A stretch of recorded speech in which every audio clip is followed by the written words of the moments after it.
আসসালামু আলাইকুম। পাউরুটি দিয়ে যে এত মজার নাস্তা তৈরি করা যায় এটা না দেখলেই বুঝবেন না। তো সবার প্রথমে আমি এখানে একটা পাউরুটি নিয়ে নিয়েছি। আর পাউরুটিটা গোল করে কেটে নেওয়ার জন্য একটা কৌটার মুখ নিয়ে নিয়েছি। আপনাদের বাসায় যদি স্টিলের গ্লাস বা বাটি থেকে থাকে তাহলে সেটা দিয়েও সুন্দরভাবে কেটে নিতে পারেন। সেটা আরও কাটাটা সুন্দর হবে আর অনেক দ্রুত হবে। দেখতে পাচ্ছেন আমি এরকম করে আস্তে আস্তে পাউরুটিটা কেটে নিচ্ছি। তো এই তো দেখেন আমি পাউরুটিটা কেটে নিয়েছি। তো আমি সাইডের এক্সট্রাগুলো একটু হাত দিয়ে ছাড়িয়ে নিচ্ছি। এটা স্টিল দিয়ে কাটলে আর অনেক সুন্দর হবে সাইডগুলো। তো আমি একে একে এরকম করে সবগুলো কেটে নিব। তো দেখতে পাচ্ছেন আমার একটা কাটা হয়ে গেছে অ্যান্ড আমি অফ ক্যামেরাতে আরও সবগুলো কেটে নিয়েছি। তো আমি এখানে মাত্র 3টা নাস্তা তৈরি করব, এজন্য 6টা পাউরুটি লাগছে। তো আমি পাউরুটিগুলো একটু বেলে নিচ্ছি কারণ পাউরুটিগুলো অনেক সফট, এই জন্য আমি একটু বেলে পাতলা করে নিচ্ছি যাতে না ভেঙে যায়। তো এরকম করে আমি একে একে সব পাউরুটিগুলো বেলে নিচ্ছি। তো বেলে নেওয়ার পরে এখানে আমি একটা ডেইরি মিল্ক চকলেট ব্যবহার করব। তো দেখতে পাচ্ছেন আমি চকলেটটা একটা পাউরুটির উপরে মাঝখান বরাবর চকলেটগুলো দিয়ে দিচ্ছি।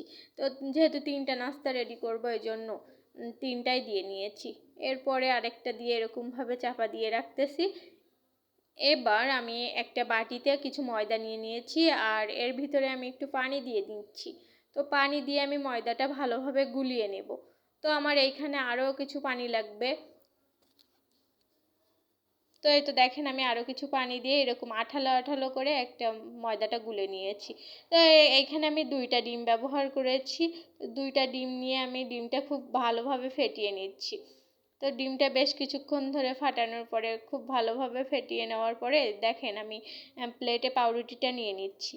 তো পাউরুটিটা নিয়ে এবার আমি আঠার এই যে ময়দাটা গুলিয়ে রেখেছিলাম এটা আঠার কাজ করবে। এবার পাউরুটির চারিপাশ দিয়ে আমি এরকমভাবে ময়দাটা দিয়ে নিচ্ছি যাতে আমি তেলের ওপরে দিলে এটা না ছাড়িয়ে যায়।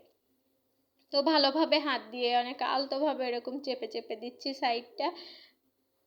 দেখতে পাচ্ছেন আমি কেমন করে দিচ্ছি, ঠিক এমনভাবে দেবেন। আবার সাইড দিয়ে এরকমভাবে আমি ময়দাটা লাগিয়ে দিচ্ছি। এরকমভাবে দিলে আর একদমই ছাড়ানোর চান্স থাকবে না। তো আমি এরকম করে একে একে 3টাই করে নিয়েছি অফ ক্যামেরাতে, আপনারা ঠিক একইভাবে এরকম করে করবেন। এবার আমি পাউরুটি নিয়ে নিয়েছি। পাউরুটিটা আমি ফেটিয়ে রাখা ডিমের ভিতরে ডোবাচ্ছি, খুব ভালোভাবে ডুবিয়ে নেব। তো পাউরুটিটা আমার ডিমের সাথে চুবানো শেষ আর আমি খুব ভালোভাবে চুবিয়ে নিচ্ছি। এবার আমি পাউরুটিটা ব্রেড গামে দিয়ে একটু ব্রেড গাম মাখিয়ে নেব। তো দেখতে পাচ্ছেন আমি চেপে চেপে ব্রেড গাম মাখিয়ে নিচ্ছি। আর ব্রেড গাম কীভাবে তৈরি করেছি সেটাও আমি অন্য একদিন দেখাবো। তো এবার আমার খুব ভালোভাবে আমার এটা করা হয়ে গেছে আর অন্যদিকে আমার কড়াইতে তেল গরম হয়ে গেছে। তো আমি এটা একটা খুন্তির মাধ্যমে আমি তেলের ভিতরে ছেড়ে দিব। তো এই তো দেখেন আমি একটা খুন্তির মাধ্যমে তেলের ভিতরে ছেড়ে দিচ্ছি। আর আমার তেলটা অনেক বেশি গরম হয়ে গেছে, এজন্য ভাজতে টাইম একটু কম লাগছে, কিন্তু এটা খুব লো আছে ভেজে নেবেন। ভাজলে ভেতরটাও ভাজা হয়ে যাবে, ভেতরের চকলেটটাও আপনার গলে আসবে। তো এবার যে আমি সবগুলো অফ ক্যামেরাতে ভেজে নেব আর এরকম লাল অবস্থাতে নামিয়ে নেব। তো আমি নাস্তাটা নামিয়ে নিয়েছি আর দেখে অনেক লোভনীয় মনে হচ্ছে। আর আমি কেটে দেখাই যে ভিতরে চকলেটটা কেমন গলে গিয়েছে। তো অবশ্যই আমার চ্যানেলটা ভালো লেগে থাকলে বা আমার ভিডিও কোনো অংশে যদি ভালো লেগে থাকে সাবস্ক্রাইব করে আমার পাশে থাকবেন আর আমার ভুল ত্রুটিগুলো কমেন্টের মাধ্যমে আমাকে জানাবেন। আর ভালোবেসে একটা লাইক দিবেন। সবাইকে অসংখ্য ধন্যবাদ এতক্ষণ আমার সাথে থাকার জন্য।